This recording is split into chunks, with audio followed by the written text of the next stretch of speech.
different nachos. Hello, you're listening and or watching the Nerd Edification Hour. I'm Caleb. And I'm Jeremy. Rachel could not join us, and I tried to get extra people in here, but they're all just... Yeah, my delay on saying my name was I was expecting her to say something. I was like, oh, wait, she's oh, not yeah, here. Rachel's not here. It's me next. Right. Okay. I'm number 2.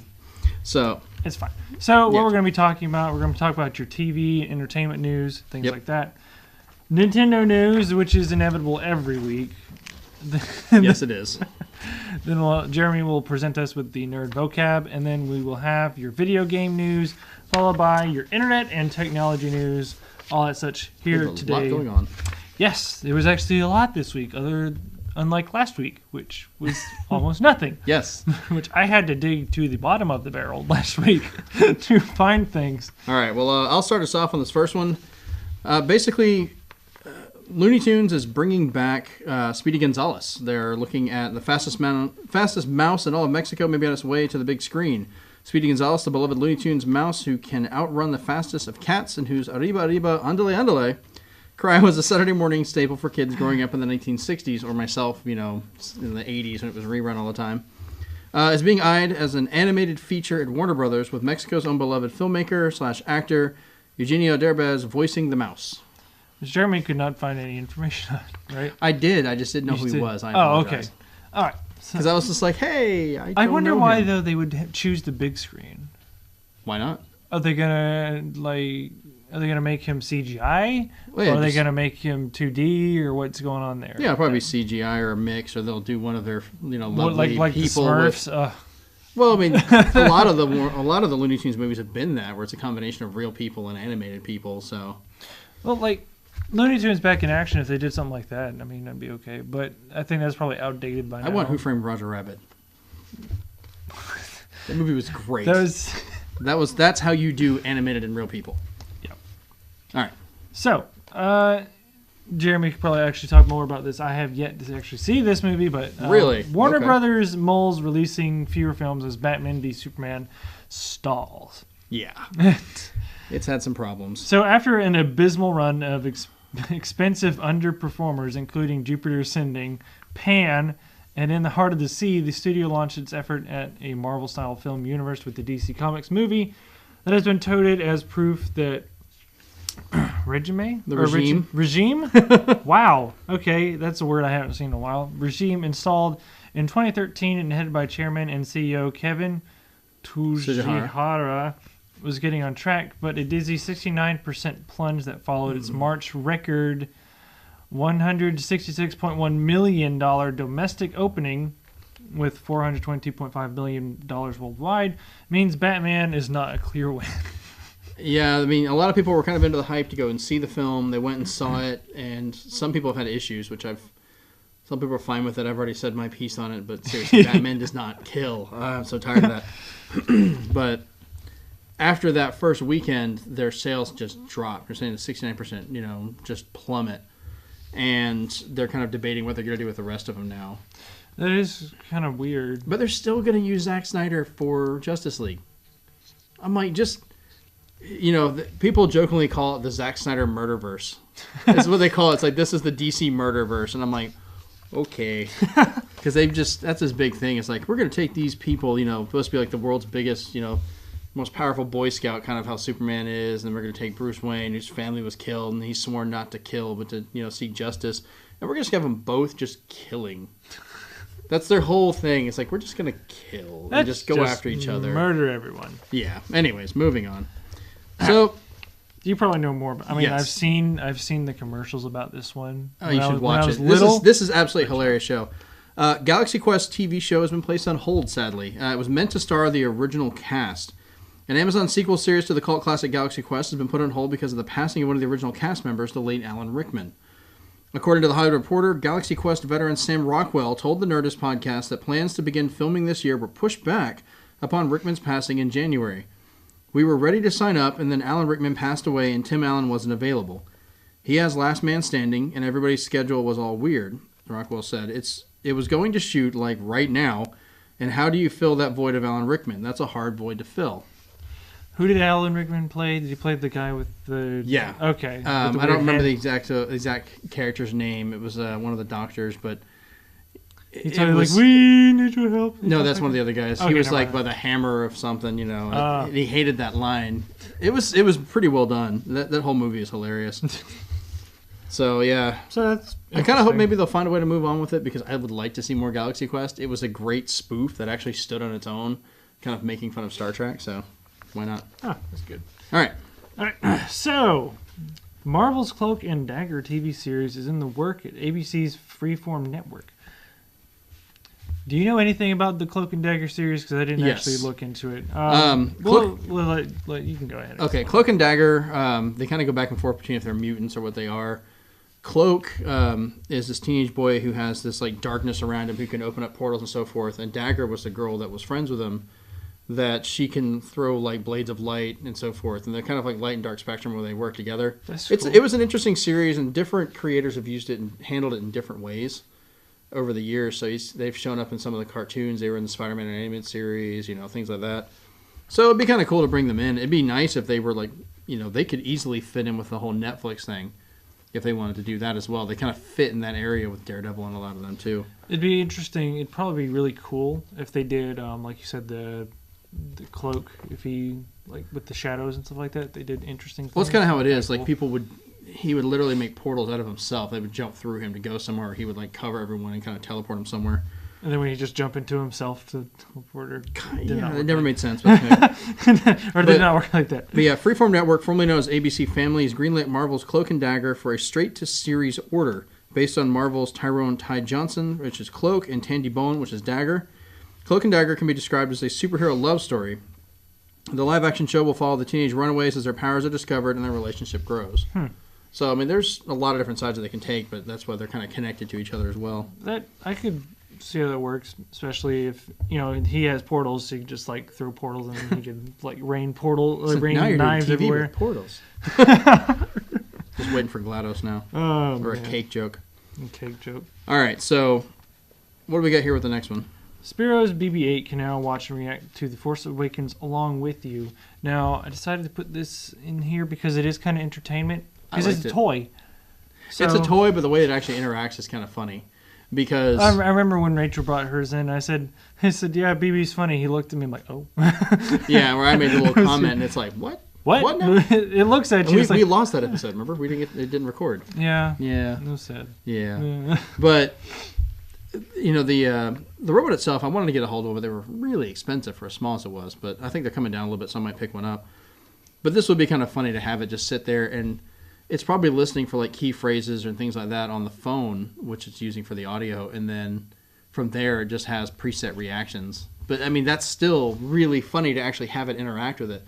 Now it'd be great if they did an update and let it react to all of the films, so you can go back and you know, have it like freak out when Jar Jar shows up, like no, you know, you know, have it run around or whatever, like do circles when the Death Star explodes, and it'd be kind of cool. Just have it react, like have it all happy when R2-D2 shows up, and then make a video out of it, and then put it on YouTube, and then get sued. And oh Lord! But I mean, it's pretty cool to actually to have that kind of built in. Now this next one is probably something you're going to want to cover. All right, so now we're going to move on to the Nintendo news. We're just jumping through it here, aren't we? Yeah, well, I mean, we're kind of busy, so we're going to probably be a little bit shorter of an episode. Yeah, a little bit. We'll fill it in. Go ahead. Yeah, it'll be fine. Just to let you know, Articuno, Zapdos, and Moltres will be available to you via code if you go and if you subscribe to the My Trainer Club newsletter from the Pokemon website. So if you go do that, you'll actually get the 3 legendary birds, and they each have a hidden ability, which they don't normally have. And okay. It'd be very hard to get. And I'm not sure what their hidden ability is. I don't think it says here. I need to get back in and play some of those. I've actually been playing yellow. So I got to remember if either I had X or Y. We have all of them, but it's between me and the kids, and I never can remember which ones are which. It actually doesn't say, but that's the announcement. Well, also, some of the hidden ones, I mean, you'll find those out there. Yeah, also don't forget about the monthly legendary Pokemon that they've been doing, because it's the 20th or yeah, and those are going to be download codes now for other stuff. They're not going to be cards anymore for the one for this month, like for GameStop and stuff. Oh. Yeah, it's kind of weird. Huh. You still get the code from them, but it's a different thing. I'm gonna look up what their hidden ability is, and you can read. Okay, well, I'll go ahead and move on to the next one. So next up, we've got some of the Nintendo news as well. A patent application filed by Nintendo for a device able to detect objects and be used as a controller of sorts has been made public. Filed in 2014, the documents were published yesterday and contain a great amount of technical detail on a device that can use cameras and mirrors to read and detect objects moving around it.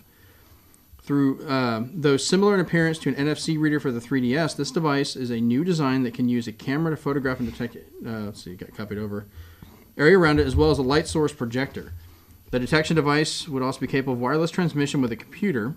A detailed description of the patent can be found on a NeoGAF post that they've got listed. As well, the inventor listed on the patent is Fumiko Inui. I apologize if I mispronounced that. Who has 3 other Nintendo patents filed under his name. So he's a designer for Nintendo and actually makes all these things. Now, a lot of the times you're going to find out when a patent comes through, it doesn't mean it's going to come to light. Pretty much, if they come up with an idea, they're going to patent it and put it away. And Nintendo's known, like, they'll come back decades, years or decades later, and be like, oh yeah, we have this patent. Let's go ahead and use this and design it for it. And that leads to other stuff, so. Yeah, it leads to other stuff like lawsuits and things like that. Well, it kind of protects them from it as well, though. Did you find anything? All right. So Zapdose's hidden ability will be static, which causes paralysis on like a physical mood system.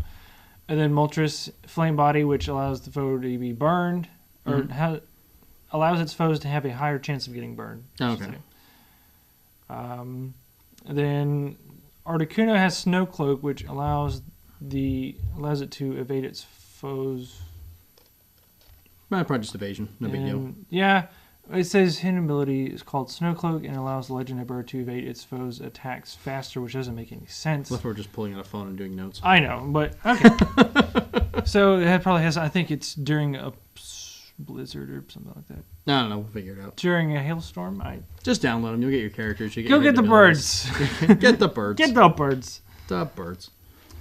All right, what do we got next? Ooh, somebody sent me that. So... I found this quite hilarious. A while ago, they released what'd you say it was? There was like a titanium body.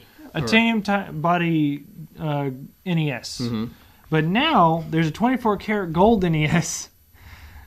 Because the other one wasn't expensive enough. And apparently not conductive enough because gold. I'm sure there's layering in this, but there might be. 24 karat gold. That's ridiculous. Go ahead.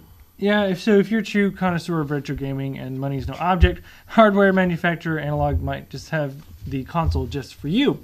The company has taken its already high-end Analog NT NES controller and plated it inside out and out. Console, not controller. I don't know why I said controller. It was weird. Console plated it with 24 karat gold. The gold edition is limited to only 10 units and are being offered to celebrate the 30th anniversary of the Legend of Zelda release. Where is the 30th anniversary of Metroid? Hello. Yeah, I want to know why in the world, like, okay, fine, you plated the outside with 24 karat gold. Why do you have to plate the inside? Was it just like, okay, forget it, we're just going to dip the whole thing. It's going to be plated. You're paying for this, half the gold you're paying for, you can't even see. I mean, someone's going to buy one of these, open it up, scrape all the gold out of the inside, and try and, like, pile it together to see if they can sell it and, like, keep the gold outside. I don't know. Somebody will do it. I know they will. They're crazy like that. So, that's an interesting thing. But, I mean, all this one system, all it does is play original NES games. 2 controller ports in the front, cartridge goes on the top. That's all it does. It does not do any other little special effects or anything, so that's crazy. It sounds... Yeah, but this is built with actual Nintendo hardware. That's the fun thing. They take an original NES, modify it to this with the metal framing, or in this case, 24 karat plated gold. Make a working NES out of it, and then that's what you play off of. Just wow, why? I mean, I guess they had leftover money or something. They say, "Hey, we got this pile of gold sitting over here. What are we gonna do with it?" Yeah, are you rich enough to have bought every NES game ever made? Here's something super ostentatious to play it on. And the next thing they're going to do is gold-plated game cartridges. No, those would be platinum. Those would be platinum. Oh, okay, platinum. Coated. Inside and out for some reason. All right, so let's go ahead and move on. Next thing we have up is the Nerd Vocab, which I'll go ahead and do as I usually do now. Yep. Nerd vocab for this week is black hole, a region of space having a gravitational field so intense that no matter or radiation can escape. Created when a supernova star dies and collapses in on itself. Yep. Now, mind you, this is such a gravitational pull that when it says for matter or radiation, that also includes light. That's why we can't see one, because after a certain point, as the event horizon, you are now so far into the gravity well that you're unable to escape even at the speed of light, so light itself just disappears. There are certain particles that sometimes actually they do move faster than the speed of light, and they actually make it out. But those are like they're just intergalactic trolls. Yeah, they're so minuscule. Deal with a black hole. It's like nope. Yeah, they just don't exist on your plane. But yeah, falling in a black hole is not a fun. Or it's theorized it's not going to be fun. Some people think that they could be wormholes as well. So they could launch you to like the other end of the space or whatever. We wouldn't be able to survive going through it anyways. No, we wouldn't be able. The gravity would rip you apart pretty much. You'd be.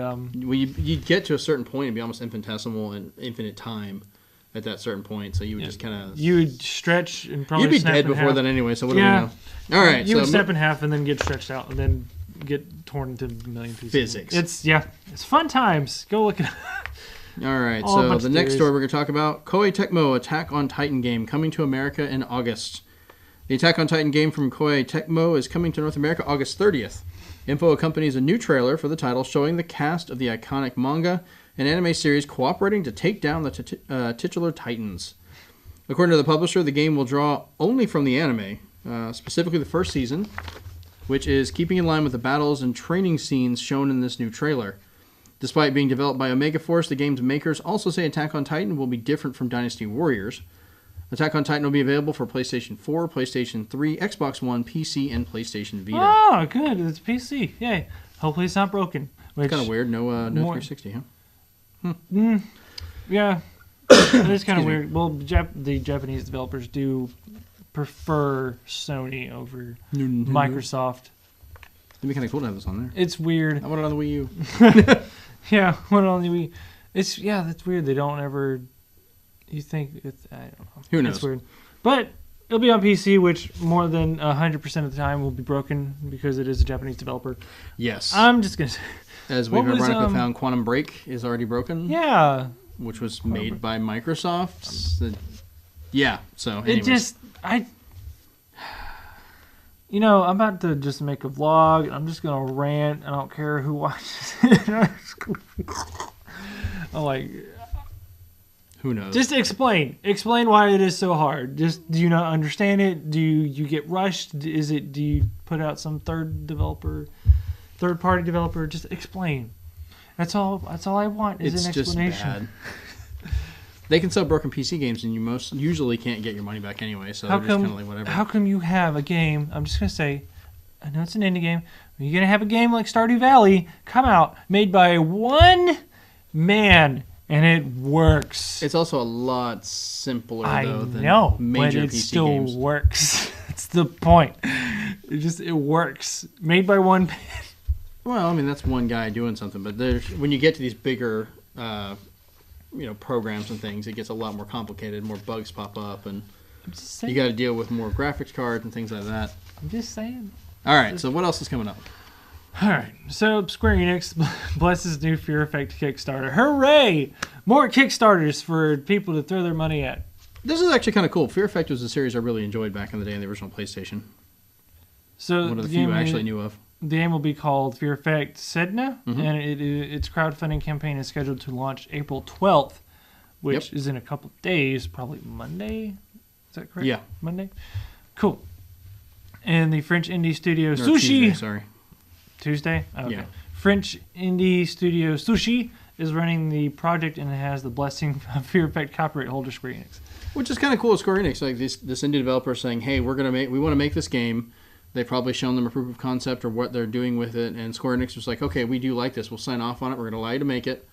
I'm sure they're going to get a cut of it and have it as part of the series, and they're allowed to continue on with it, which is kind of cool to see. It's very rare. Most of the time when you come up with this, it's hit or miss. If you use someone else's IP in order to actually make something, more than likely they're going to be like, okay, that's adorable. Thank you. Shut it down. we're done. Speaking of Kickstarter, when was Ukulele actually kickstarted? When did that happen? Last year. I don't remember the exact date, but Really? it's supposed to come out sometime this year. Yeah, that's weird. That's another one I want to get. A whole game made in a year? I thought it took at least 4 years. No, they've got games that are made in pretty good turnaround. Okay, I mean, yeah, comes out. As long as it works when it comes out, it'll be. It all depends on the complexity of it, and they were already starting development even before it was kickstarted. Huh. They already had something going. They were doing demos and stuff like that. All right, so speaking of building new things, this is another one I'm interested in. Now we're moving on. That's it for the video game news. Not a whole lot there. So we're moving on to technology. All right, so the Tesla Model 3, Tesla's newest car, has been finally announced. Everything we've learned so far, as of Saturday morning, Tesla Motors CEO Elon Musk announced via Twitter that Tesla Model 3 orders were at a whopping 253,000 2 days after its debut, which has actually jumped up even since then. Mm-hmm. Since that debut, we've learned quite a bit down about the car. Things both good and bad, apparently. So let's take a moment to break down everything we know. The Model 3 will be a lower cost and high speed, but the base price for the model is a mere $35,000, which is actually really impressive for a full electric vehicle. That is quite cheap. I mean, my car was $24,000. This is about $11,000 more for. I would have paid the difference. Mere in comparison to the rest of the Tesla models, the tax credits for purchasing an electric vehicle can lower that price even further. But we later learned that add-on Model 3 features can potentially drive the price up to $60,000. And Musk tweeted his estimates that an average mix of features would cost about $42,000. So it's still a little bit more expensive to get kind of the general stuff that you want, but it's still a good start. It's bringing it down towards realistic amounts that we can pay for. Because the first Tesla came out and we're like, oh, that's great. We're never going to be able to pay for it. We'll never see it. It's just too expensive. But as the models come down, it's becoming more and more, conceivable. Lower price doesn't mean low speed because Musk said the company doesn't make slow cars. The slowest of all of them will go 0 to 60 miles per hour in under 6 seconds. Tesla claims its range before requiring a charge will be at least 215 miles. Apparently that's a safe estimate because the company expects longer ranges with the pricier versions promised at even.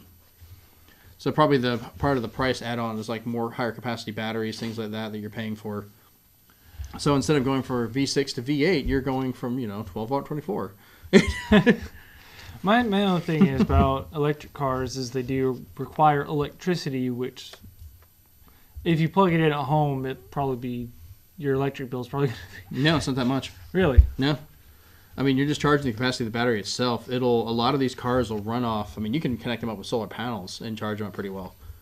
I mean, Tom here, at the college, we've got our own little plug there. He's always just driving his car over there, plugs it in, walks off, comes back later, and that whole thing is solar powered. So as more of them are coming in to do that, you can have wind turbines, you can have solar panels, things like that are charging it. And even when you're plugging in and charging your car, it takes less power most of the time than like a lot of your appliances do, because it's just running off normal wall power. So you really shouldn't see that much of a spike. And even if you do see a little bit of one, think about the fact you're not paying for gas anymore. Yeah. I mean, that's another one that Tom here was mentioning, that he hasn't bought gas for his car. He's got a Chevy Volt. He hasn't bought gas in months. Like, it has to turn the engine on occasion just for maintenance because it's been so long since it ran. I'm like, that would be great if it'd be like, what month was it when I last got gas? Because you would save way more than you would spend on that one. So, all right. Probably. So this one is pretty interesting. This is freedom choice. Freedom from freedom. Yeah. Freedom of freedom. So Ryan's Law proposed to allow you to cancel Comcast Online with one click instead of having to call somebody. Oh, great. My kids are going to be doing that. And like, whoops. Whoopsies. Great. I got to call them back. You've been disconnected. So yesterday in the local news, Los Angeles Assemblyman Mike Gatto has introduced a bill that would allow Californians, just Californians, to cancel their internet or cable services online with one click. The bill, which has no official nickname, but they hereby... Dubbing it Ryan's Law. They're dubbing it Ryan's Law for reasons that will become apparent. So, AB 2867, I think that's the law, allows Californians to conveniently unsubscribe from a service with a simple click of the mouse. It says Assemblyman Gatto. Gatto? Is that right? Got it. Yeah. It just makes sense that if you're eligible to sign up for online services, you should be able to cancel it in the same way. Yeah. Rapid advancements technology grant consumers a wide variety of cable, internet, and phone service products from which they may choose. And while companies make it simple to buy or upgrade services, a cancellation request is usually a prolonged ordeal where customers are sometimes pressured into extending their contracts. AB 2867 provides a convenient and consumer-friendly option for Californians to remove unwanted services without a long phone call, which sounds great. And then canceling services online can be a pill. Just ask podcast co-host Ryan Block, who was cited in the Assemblyman's bill in July 2014. Ryan Block, co-host of the MVP with Ryan and Peter podcast, released an 8-minute clip of his phone call in which he attempted to disconnect his cable service over the phone. His cancellation attempts were repeatedly blocked by the telephone representative, culminating in a very frustrating 18-minute call, an experience that many consumers have encountered, myself included. These hassles have been even generated a new industry, with startups offering to handle customer service issues on behalf of the consumer for a fee.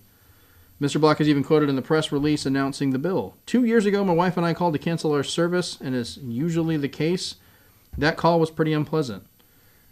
This is why we're so excited by Assemblyman Gatto's bill, which would finally allow most customers to be able to cancel their service online without having to talk to someone whose job is specifically to prevent you from canceling. So basically, this guy, he would call, and then the representative on the other end would be like, you sure? Well, if you're thinking about canceling, maybe you want to, say, have double the internet for double the price or something like that. Yeah, they have some of those. It's usually called your retention areas. I used to work over at Sprint Nextel a long time ago, and if somebody wanted to cancel their service, we'd have to send them over to the retention department, and it was their job to try and talk these people out of leaving, find out what the problem is, see if they can fix it.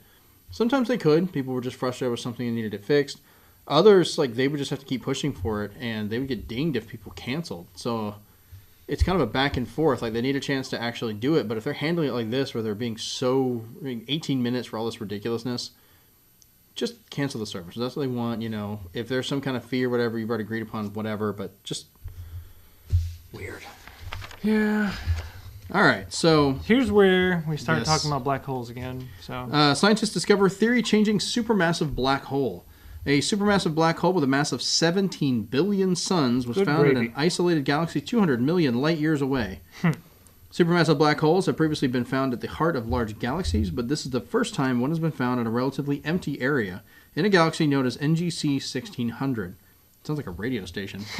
Welcome to the 1600 Welcome to the NGC 1600, the Weasel. I don't know. It's the AM radio. The black hole accounts for 2.1% of the entire mass of NGC 1600, where usually black holes only account for around 0.2% of their host galaxy's mass. It apparently became so popular, it just absorbed everything into it and was like, well, now what? I'm all alone. Yeah, there's a bunch of theories about supermassive black holes. They say there's probably one at the center of our galaxy. Well, it would kind of make sense for the size of these things and the way they're actually keeping together. If you've got that much of a gravitational pull in the center, in order to actually go through it and keep all of that in there, in that swirl. Now, they've already, I believe it's earlier this year, actually proved the existence of gravity waves, which is kind of cool, the actual physical motion of gravity itself. So we can kind of see that ripple effect as it's going out and kind of pulling everything in. I love science. All right. So next. So this one I thought was pretty interesting. It could be tied into video game news if you wanted to. But this is Google's AI DeepMind turns its gaze to Hearthstone and Magic. Magic the Gathering. Yeah. So the Magic the Gathering, you're right. Sorry. Researchers at Oxford University are setting Google's artificial intelligence DeepMind loose on analyzing Hearthstone and Magic the Gathering playing cards. According to Kotaku, the AI analyzes card data such as resource cost and damage and turns it into a code that a machine can read.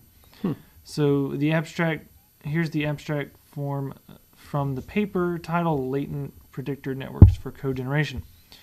Many language generation tasks require the production of text conditioned on both structured and unstructured inputs. We present a novel neural network architecture which generates an output sequence conditioned on an arbitrary number of input functions. Crucially, our approach allows both the choice of conditioning context and the permitting scalable and effective training. Oh, whoop, that's the thing. I am so bad at reading. I need to go back to kindergarten. Granularity. That's where you're at. All right, where was I? Crucially, our approach allows both the choice of conditioning context and the granularity of generation, programming, now I'm jumping around. Granularity of generation, for example, characters or tokens to be marginalized, thus permitting scalable and effective training. Using this framework, we address the problem of generating program code from a mixed natural language and the structured specification. We create 2 new data sets for this paradigm derived from the collectible trading card game Magic: The Gathering and Hearthstone. Or Hearthstone or... Hearthstone. Yeah, see, that's one word I never really see much. Good. Hearthstone. On these and a third pre-existing corpus, we demonstrate that marginalizing multiple predictors allows our model to outperform strong benchmarks. Basically, we're spending all of this time and money making computer play cards. Yay!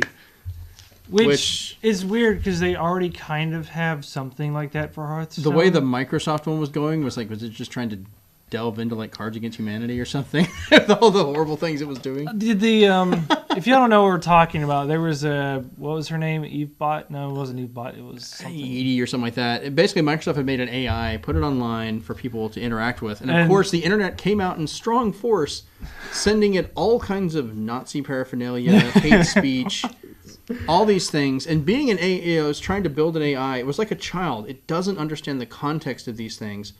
So it sees these images that we understand as being these horrible contexts of history. It's just seeing, oh, look, here's something red with a design in it, and it's trying to understand it, and it's like, oh, that's interesting looking. And it's quoting what it doesn't understand, and they're just kind of like, oh, nope, shut it down, we're done. Nope, sorry. Basically, what it... We made a hate bot. Basically what it is, they wanted to see how teens...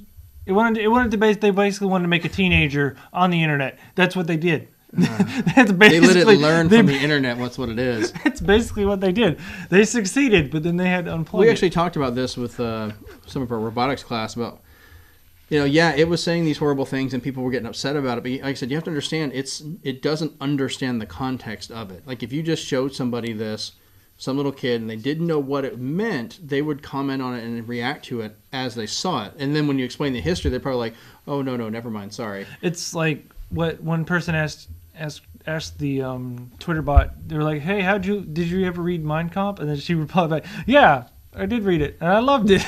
Yeah, because she was just trying to react. She may not have actually read it. I don't know. But we were talking about it, like you kind of have to let it do these things. I know it sounds horrible, but it has to, just like people, it's going to have to actually see and experience these things and learn from it and grow from there. If you shut it off every time, it's never going to learn, and you can't.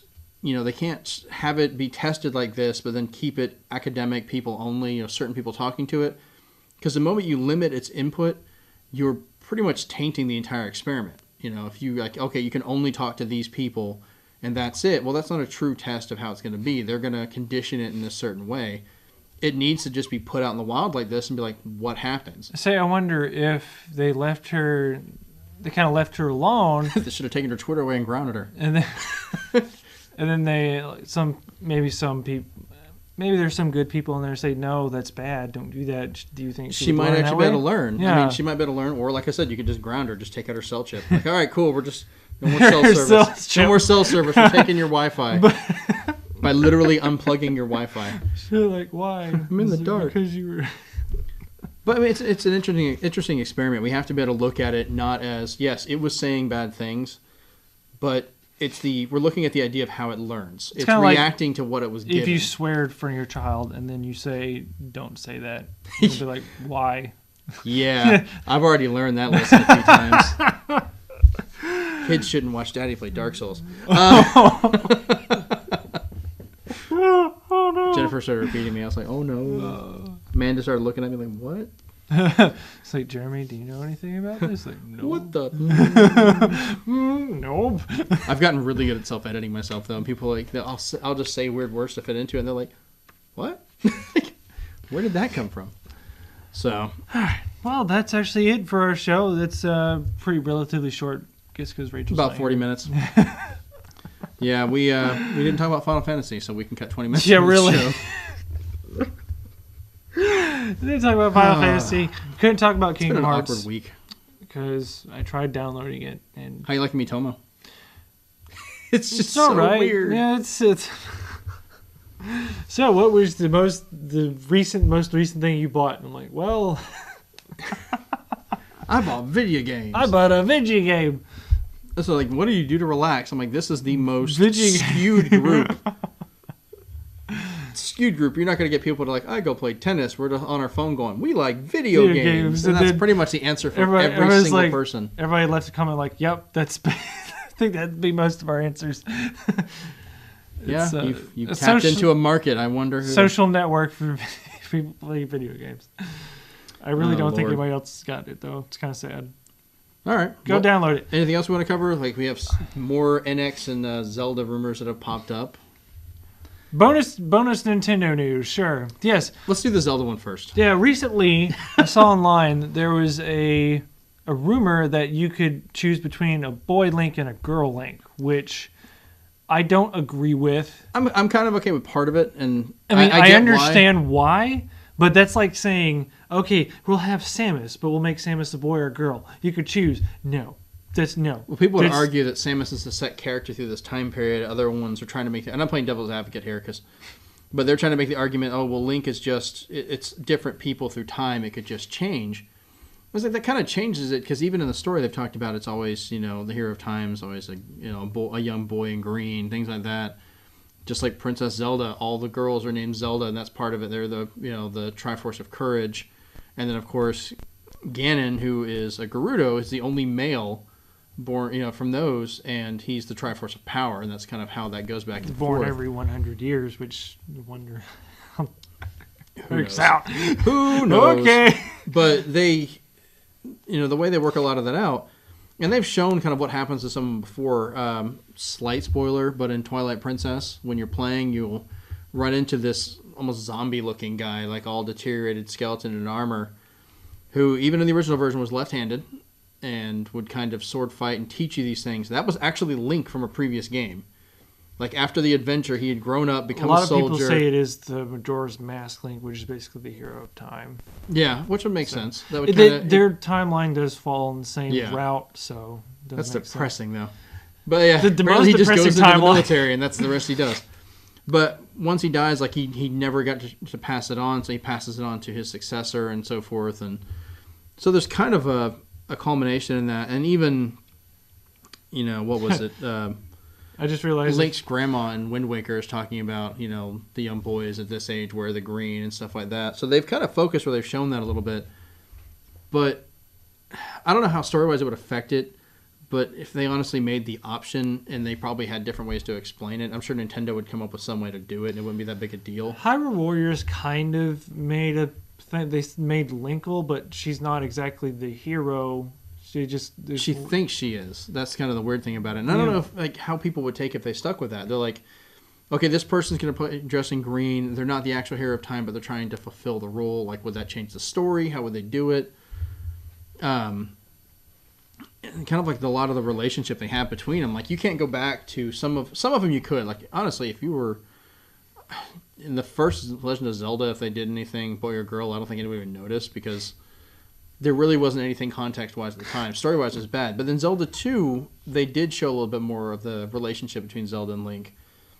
There was more of that relationship that definitely showed up in Ocarina of Time.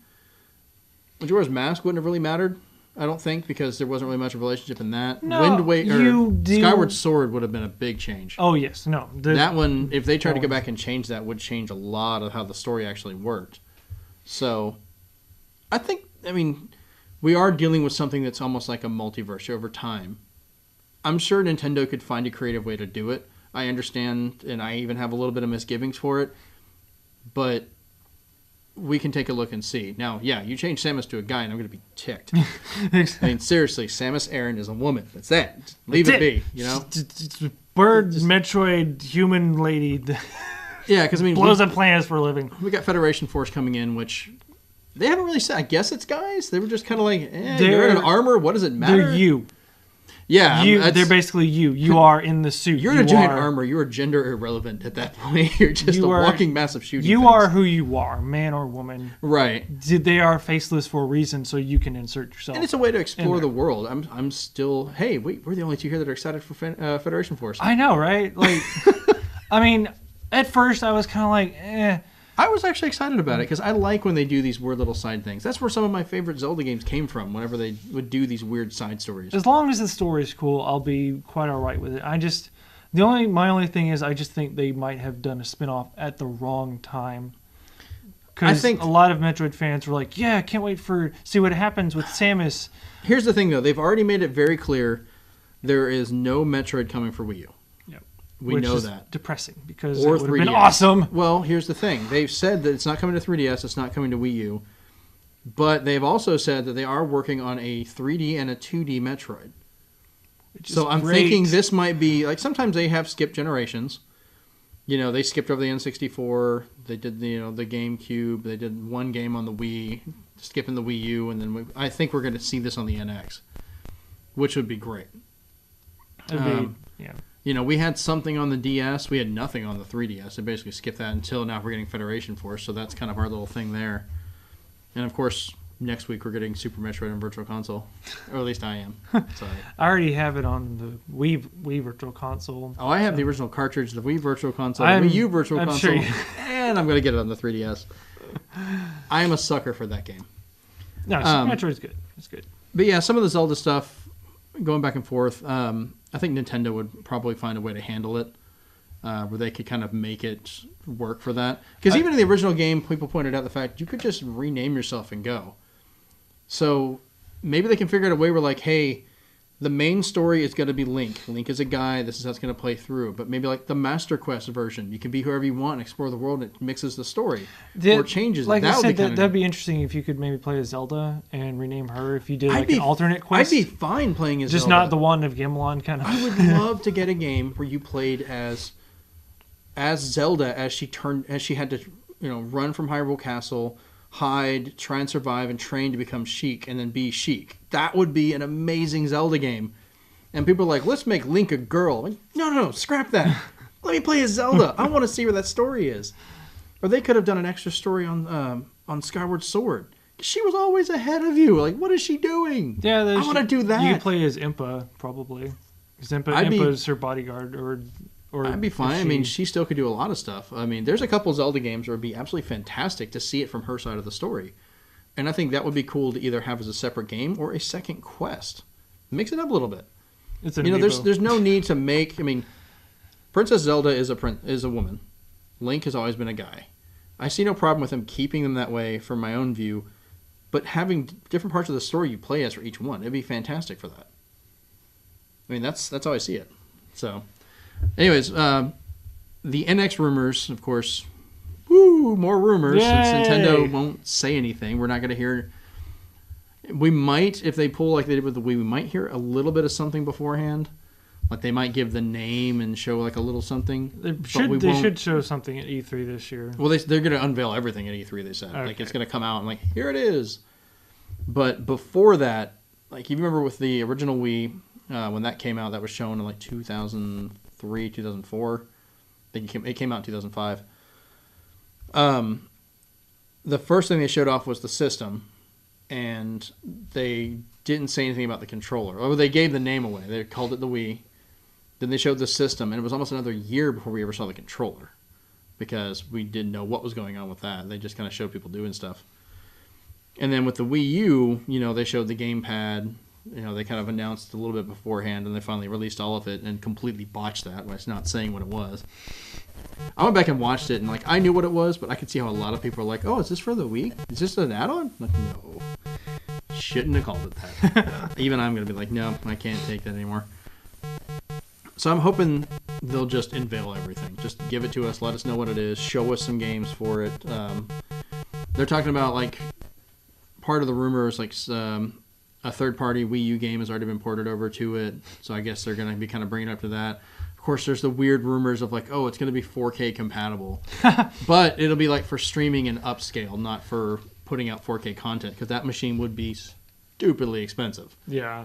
Nintendo would have to make, for the first time in their history, the choice just to sell at a loss. They've never really done that. They kind of pushed it a little bit with the 3DS, but that was only after they were getting so much feedback. And it worked out to their benefits. I'm hoping they'll kind of look at that and go, all right, we'll bump this up. It may be a $500-$600 console, but maybe we can push it and sell it for $400 or something like that, And if they can get that into the market and enough people to buy it, that gets third parties in there because they want people to play. And if you don't have it, no amount what you're going to do is there. They talked about multiple gimmicks for it, which people need to understand. The meaning of gimmick is any feature. 4K is a gimmick. If you can say, like, our microphone here, it's got a red grill. Guess what? That's a gimmick. That's what it is. That's the definition of it, and people freak out about that. PlayStation 4, that touchpad, that's a gimmick. The motion of the controller is a gimmick. The fact it uses Blu-ray is a gimmick. So the feature and gimmick are interchangeable. So we'll see how those are. I like a lot of the ones Nintendo does. Some of them can be kind of weird, but we'll see. And apparently whatever these are, one of them is even an optional one. So who knows? I don't know. We'll definitely see when we get down that road. So that was your bonus. I want my news. All right, so I've ranted. Sorry. Yeah, no, that's good. That's good. And now comes the part of the show where we tell our social media stuff. Jeremy, go ahead. Yeah, be a lot shorter this time. So you can find me on Twitter at Zenspath, ZENSPATH. I'm on there a lot. You can just message me on that. And then, hey, if you end up connecting me on Twitter, you can now talk to me on Mitomo. I'm on that. You can listen to our show, the Zenspath Podcast, over at zenspath.com or on iTunes. Just look for Zenspath. And then we are doing more of the Twitch streaming over at twitch.tv/Zenspath. I even ordered the audio hookup so we can start doing mini shows while streaming. So we'll be able to play like Minecraft on the Wii U, or we get back together and play, some of those other ridiculous games we do, and be able to have all of our party chat combined while we're streaming. So hopefully we'll get that set up. That'd be interesting. Yeah, it'd be funny. All right, so if you want to find me on YouTube, where I upload this later on, it's Strangely Entertaining. That's one word, and capital S, capital E. I'm trying to get the URL changed, but I won't be able to do that till I get 100 subscribers. So almost to 60. Got one left. After that, just need 40 more. Change the URL, probably fix my limbo problem. Just so you know, you don't actually have to have the S and the E capitalized. Did you look it up? Yep. I just looked it up normal. Oh. Well, usually it says, did you mean this? And then you have to click on that. Yeah. Usually if you try it that way, and they're like, did you actually mean this? Because other people will pop up. See? And then it says, active 4 years ago. Yeah, there's a Strangely Entertaining with a space in it. This is Strangely Entertaining with no space. That's the difference. Weird. I need to find out who these guys are. Like, can you just take your channel down? It's been 4 years. Go away. It's been 4 years. Goodbye. And then the Twitter account, which is the kind of the show Twitter, and my Twitter, that's at Nerd Edification. Simple. And then Strangely Entertaining StrangelyEntertaining.tv. It's twitch.tv/Strangely Entertaining for your Twitch is what you're talking about? Yes. Yeah. .tv. Twitch.tv. Like okay. See, I haven't done it. We're trying to get more back into that anyways. Yeah. I graduate in about a month, so I'm going to have a little more free time opening up. I haven't been able to do it because I want to actually let the internet upgrade in my house, because apparently we're supposed to be getting an internet upgrade. I have yet to see it, and I have yet to hear anything about it. Yeah. But no, they said it was free. I'm like, I know. I'm just like, okay, I believe you. I'll wait for a while, and until that gets done, then I can stream in like 1080, 60, something like that. So yeah, we'll see. Till then, I don't know. Maybe I'll have to fork over $20 just to get it upgraded. I've upgraded a few times. It still doesn't work. It's ridiculous. All right. I think that's it. Anything else? There's I think. What was the College Gaming Network thing? I think I might want to. I don't know. I'm gonna have to check into that one. Look that. I need to practice it, but never mind. Well, we'll do it later. Yeah, we'll do it next show. We actually have it. It's College Video Game Network. Yeah. Yeah. It's good time. Other than that, that's it. Thanks for listening, and until next time, stay fancy. Peace. Thank you for watching the Nerd Edification Hour.